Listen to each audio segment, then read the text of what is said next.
2 yearsకే pre స్కూలా? ఏం అవసరం లేదు. ఇంత చిన్న ఏజ్లో పిల్లల్ని స్కూల్లో జాయిన్ చేస్తే వాళ్ళ మైండ్ చాలా డిస్టర్బ్ అవుతుంది. అండ్ వాళ్ళే మెల్లగా నేర్చుకుంటారులే అనే మాటలు మీరు కూడా వినుంటారు కదా. ఈరోజు టాపిక్ ఏంటంటే, నేను నిహిరాని ప్రీ స్కూల్లో జాయిన్ చేసేటప్పుడు ఏమేం టర్మ్స్ కన్సిడర్ చేసి స్కూల్ని సెలెక్ట్ చేసుకున్నాను అని మీతో కూడా షేర్ చేసుకుంటా. సో దట్ టోడ్లర్ మామ్స్కి ఒక ఐడియా వస్తుంది.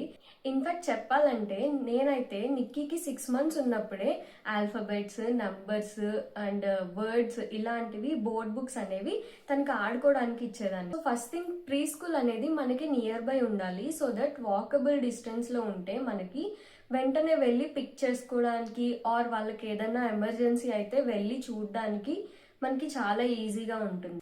సో దానికోసం గూగుల్ మ్యాప్స్లో నియర్ బై ప్రీ స్కూల్ అని సెర్చ్ చేసి మనకి నియర్ బై ఉన్న వాటిని లిస్ట్ అవుట్ చేసుకొని ఒకరోజు వీళ్ళు చూసుకొని ఖచ్చితంగా పేరెంట్స్ వెళ్ళి విజిట్ చేయాలి.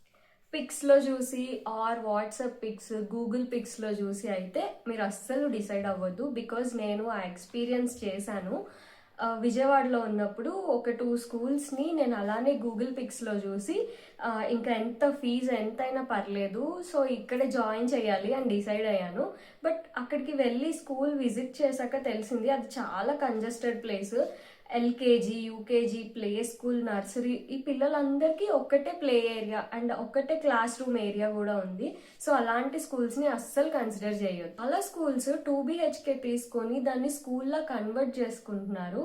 అది ఓకే, బట్ ప్లే ఏరియా అనేది ఖచ్చితంగా స్పేషియస్గా ఉండాలి. బికాజ్ 2.5 hours పిల్లలు ఇంటి అట్మాస్ఫియర్ని మిస్ అవుతూ ఉంటారు. సో వాళ్ళు ఆ అట్మాస్ఫియర్ని అడాప్ట్ చేసుకోవడానికి ఈజీగా ఉండాలి. అలా ఈజీగా ఉండాలంటే వాళ్ళు ఆడుకునే ఆటల్లో డిస్ట్రాక్ట్ అవ్వాలి. అందుకోసమే ప్లే ఏరియా అనేది చాలా స్పేషియస్గా ఉండాలి. సో నిక్కీ లాస్ట్ స్కూల్ విజయవాడలో ఉన్నప్పుడు నేను చాలా చూజీగా సెలెక్ట్ చేసుకున్నాను. నియర్ బై ఉంది అండ్ అట్లానే ప్లే ఏరియా కూడా మంచిగా ఉంది.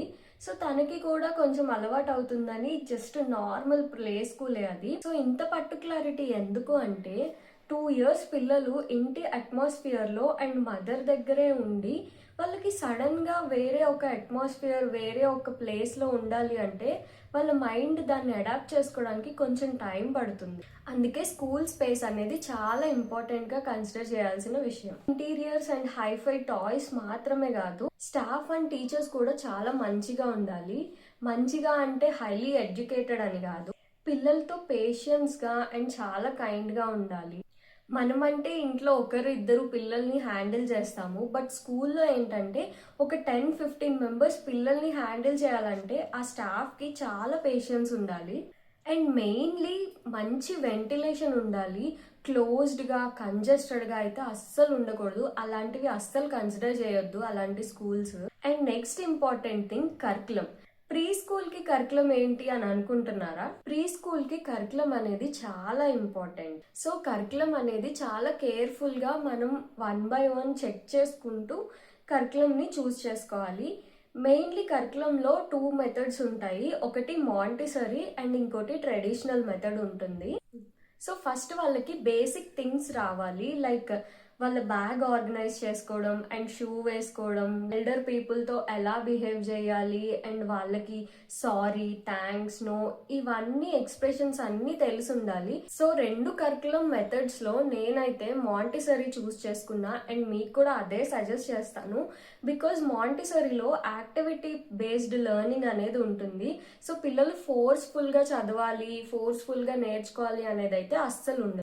సో ట్రెడిషనల్ మెథడ్లో ఏంటి అంటే కొంచెం స్ట్రిక్ట్గా ఉంటారు అండ్ స్ట్రిక్ట్గా ఇది నేర్చుకోవాలి అని ఫోర్స్ఫుల్గా నేర్పిస్తూ ఉంటారు. సో దానివల్ల కొంచెం ఇబ్బంది పడుతూ ఉంటారు పిల్లలు. Next main point, time duration. 2 to 4 years పిల్లలు పేరెంట్స్ నుంచి సపరేట్గా ఉండాలి ఆర్ ఇంత టైం చాలా టైం వరకు పేరెంట్స్ లేకుండా ఉండాలి అంటే చాలా ఏడుస్తారు అండ్ సపరేషన్ యాంగ్జైటీ అనేది వస్తుంది. సో అలా కాకుండా జస్ట్ ఒక 2 hours ఆర్ 2.5 hours ఉండే స్కూల్ని చూస్ చేసుకోవడం బెటర్. అండ్ పేరెంట్స్ ఇద్దరు వర్కింగ్ అయితే పిల్లల్ని డే కేర్లో పెట్టడానికి ప్రిఫర్ చేస్తారు. బట్ వాళ్ళు చాలా అంటే చాలా యాంగ్జైటీ ఫీల్ అవుతూ ఉంటారు, సాడ్గా డల్గా ఉంటారు. నేను ఓన్గా ఎక్స్పీరియన్స్ చేశాను. నేను మేకప్ నేర్చుకోవడానికి క్లాసెస్కి వెళ్ళినప్పుడు నిక్కిని డే కేర్లోనే పెట్టేదాన్ని. సో అప్పుడు ఈవినింగ్ ఇంటికి రాగానే తను చాలా డల్గా ఉండేది అండ్ మూడీగా ఉండేది. నాకే అనిపించింది అంటే అప్పుడు రాంగ్ స్టెప్ తీసుకున్నానా అని. బట్ అప్పుడు నిజంగా మా అత్తయ్య నాకు చాలా హెల్ప్ చేశారు. సో నేను నిక్కిని మా అత్తయ్య దగ్గరే ఉంచేశాను. సో డే కేర్ లో ఉంచేలాగా అయితే I suggest you baby sitter ని హైర్ చేసుకోవడం బెటర్. బికాస్ వాళ్ళకి పేరెంట్స్ లేకున్నా ఇంటి అట్మాస్ఫియర్ అనేది కొంచెం రిలీఫ్గా ఉంటుంది వాళ్ళకి.